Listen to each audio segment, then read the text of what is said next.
Remesas, cinismos y acomodos, las claves para entender la continuidad del socialismo en Cuba. ¿Cómo están amigos? Bienvenidos a Noticias Importantes. Comenzamos. La emancipación no puede llegar mientras la mayoría se resigna a asumir sus privaciones con apatía o soltando una carcajada. La emblemática tienda La Época, ubicada en el corazón del centro Habana, reabrió sus puertas recientemente bajo la modalidad de compra con tarjeta magnética, las cuales tienen que ser cargadas en dólares o euros. Pese a esa particularidad, que debería limitar el acceso a la mayoría de la población, a juzgar por los desvalorizados salarios de los pesos cubanos que reciben los trabajadores en la isla, las largas colas comenzaron desde la apertura del centro comercial. Se trata de un fenómeno a ver en el resto de las entidades que funcionan bajo la citada modalidad de pago, lo cual evidencia que el flujo de la moneda dura puede haber disminuido a causa de la crisis económica internacional provocada por el coronavirus, pero no al punto de suscitar una caída abrupta en la capacidad de adquirir productos para el consumo o la reventa. En teoría, no debería existir tales aglomeraciones en la red de centros comerciales que expenden productos en divisas. Sin embargo, el pugilato para llegar a las estanterías es una realidad que impone por encima de las visiones a la postre superficiales o limitadas por un asunto con enormes complejidades. Ciertamente, la ingeniosidad del cubano vuelve a la palestra en el marco de otra crisis, ahora matizada por el mayor número de personas asentadas en otras regiones del mundo que envían, en la medida de sus posibilidades, alguna partida monetaria a sus allegados. Se trata de un esquema muy bien perfilado por los mangazones de la nomenclatura y su séquito de colaboradores. Provocar la salida masiva de personas hacia otras latitudes para convertirlas en parte del instrumental que se usa para el sellamiento de las grietas de la disfuncionalidad del sistema del modelo económico, que ha sido una estrategia mantenida a lo largo de los años.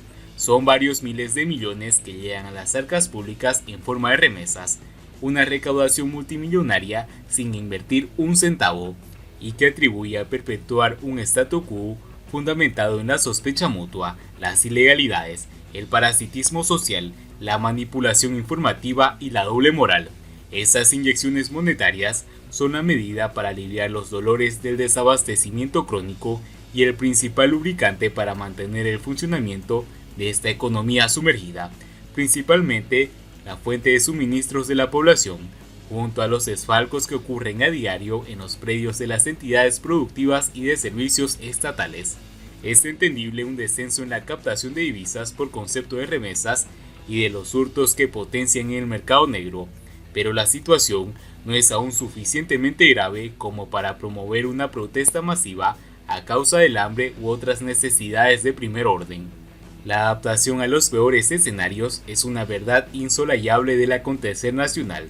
De alguna manera, la gente aplaca sus agonías, y si es preciso descargar esas frustraciones con su prójimo en el fregor de una disputa para poder comprar un paquete de muslo de pollo o detergente. Esa es la verdad que subyace en el tejido de nuestra sociedad. La emancipación no puede llegar mientras la mayoría se resigna a asumir sus privaciones con apatía o soltando una carcajada. Estar varias horas cuidando el turno para poder comprar cualquier cosa no es algo que cause pavor en los dominios de la supervivencia. Los lamentos son esporádicos, ceñidos a la brevedad y también al cuidado del no extralimitarse. En esencia, el denominador común del cubano promedio es garantizar lo mínimo para comer, bañarse con astilla de jabón, cubrir esporádica o parcialmente otras necesidades y darle rienda suelta a la idea de irse a vivir al extranjero.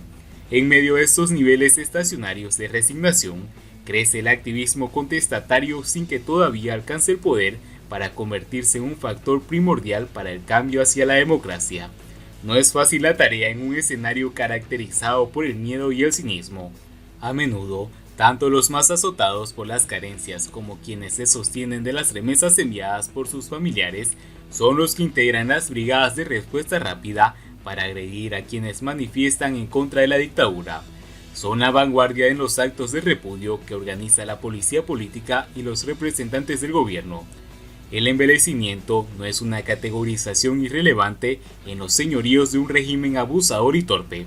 Lamentablemente, es una categoría social que se extiende por toda la isla y que frena los esfuerzos emancipadores de cientos de activistas.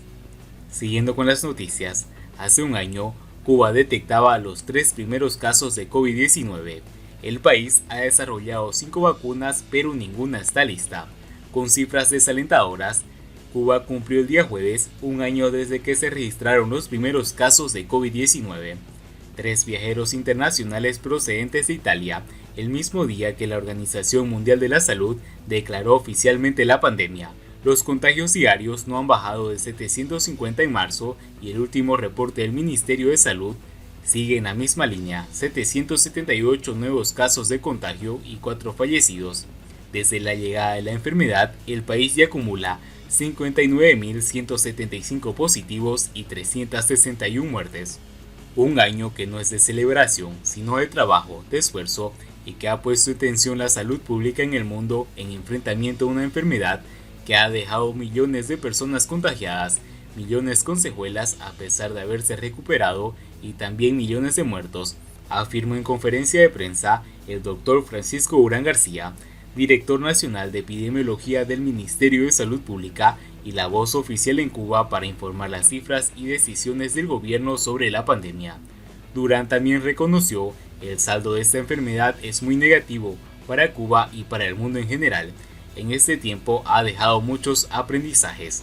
A los 17 días de registrarse el primer caso de COVID-19 en la isla, las autoridades sanitarias anunciaron la primera muerte y el primer caso de transmisión local, un animador en un hotel de Varadero en el municipio de Cárdenas. El 1 de abril, el gobierno suspendió los vuelos comerciales a la isla y pidió la retirada de las embarcaciones extranjeras de sus aguas territoriales para frenar la expansión del coronavirus. Entre marzo y julio del año pasado se acumularon 2.608 positivos y 87 fallecidos. Lejos queda aquel 20 de julio, en que las autoridades celebraron 0 contagios de COVID-19 en su parte diario. 3 meses después, con la reapertura de los aeropuertos, las cifras se dispararon y han marcado un récord diario por encima de 1.000 casos a finales de diciembre, 1.014 y a principios de febrero, 1.044. La esperanza de una vacuna, a pesar de los 4 candidatos que ha anunciado el gobierno, Soberana 01 y Soberana 02, desarrollados por el Instituto Finline, Imambisa y Abdala por el Centro de Ingeniería Genética y Biotécnica, tampoco se concreta. A ellos hay que agregar Soberana Plus, que se destinará a pacientes convalecientes del virus. Soberana 02 es la vacuna más avanzada. El gobierno anunció a inicios de año 100 millones de dosis para satisfacer la demanda en el país e incluso otras naciones, y el propio director del Finline, Vicente Vélez, pronosticó la vacunación completa de la población en el primer semestre de 2021. Sin embargo, esta semana dijo que lo más probable es que el comienzo de la inmunización se posponga para el verano. Soberana 02 comenzó el pasado lunes la fase 3 de sus ensayos en La Habana y simultáneamente en Irán por el Instituto Pasteur, mientras Soberana 01 está actualmente en la fase 2. Por su parte, Abdala ya está a la espera de la autorización para entrar en la fase 3. Imambisa, que se administrará vía anal, apenas está en fase 1. El biólogo Amílcar Pérez Riverol, investigador cubano en la Universidad de Sao Paulo, analizó los datos publicados hasta el momento sobre los estudios con Soberana 02 y en su cuenta de Twitter explicó que el análisis preliminar de la fase 2 mostró que el 59,4% de los voluntarios tuvo algún evento adverso, ninguno severo o grave, un patrón semejante a los vacunados y aprobados. No obstante, Pérez Riverol considera que sería necesaria una tercera dosis, esta vez con Soberana Plus, para garantizar protección contra las nuevas variantes del coronavirus. El científico reconoce que no es la situación ideal en términos de ahorro de recursos, de trabajo, de inmunización inmediata y sobre todo de comercialización, pero sí es segura y eficaz, y es la que tenés a mano, pues sirve. Esta vacuna seguramente será uno de los sueños fracasados de los comunistas, y lamentablemente a la población no se la vacuna con una de las vacunas ya aprobadas y comercializadas en otros países. Y bien amigos, así vamos terminando las noticias importantes del día de hoy. Espero que las noticias hayan sido de su agrado y no olviden que nos ayudarían mucho compartiendo las noticias y así poder informar a muchas más personas de la verdadera realidad en Cuba. Muchas gracias por seguirnos, no olviden suscribirse, nos vemos en el siguiente.